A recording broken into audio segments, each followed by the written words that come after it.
বুধবার লোহড়ীর আগুনে 3টি কৃষি বিল পুড়িয়ে প্রতিবাদ জানায় দিল্লির কৃষকরা। বৃহস্পতিবার মকর সংক্রান্তির আগুনে কৃষি বিলের কাগজ পুড়িয়ে এর প্রতিবাদ জানায় বামপন্থী সংগঠন সারা ভারত কৃষক সভা। এদিন রাজধানীতে বিক্ষোভ ও প্রতিবাদ মিছিল করে সারা ভারত কৃষক সভার কর্মীরা। এই আন্দোলনের নেতৃত্ব দিয়েছেন কৃষক সভার নেতা পবিত্র কর, প্রাক্তন সাংসদ মতিলাল সরকার।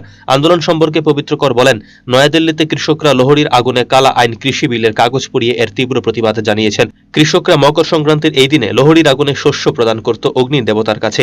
এই দিনটিতে কৃষকরা লোহড়ীর আগুনে পুড়িয়েছেন কৃষি বিল। রাজ্যেও মকর সংক্রান্তির আগুনে কৃষি বিল পুড়িয়ে প্রতিবাদ জানিয়েছেন কৃষকরা।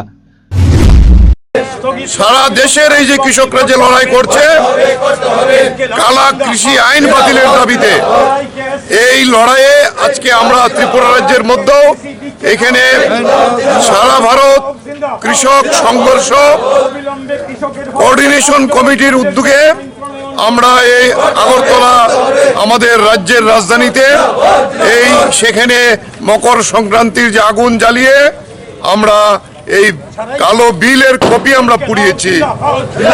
এই হলো আমাদের আজকের অনুষ্ঠান। আরো গোটা দেশব্যাপী অনুষ্ঠান চলবে। আমরা সুপ্রিম কোর্ট এই যে কেন্দ্রীয় সরকারকে সাহায্য করার জন্য যে রায় দিয়েছেন, এই রায় কেন্দ্রীয় সরকারকে ঘোষণা করতে হবে। আইন বাতিল করা ছাড়া দিল্লির কৃষকরা বাড়ি যাবে না, এই সিদ্ধান্ত গতকালকেও আবার সেখানে বসে নেওয়া হয়েছে। আমরাও গোটা দেশে এই আন্দোলনের। Bureau report, search India, TNN।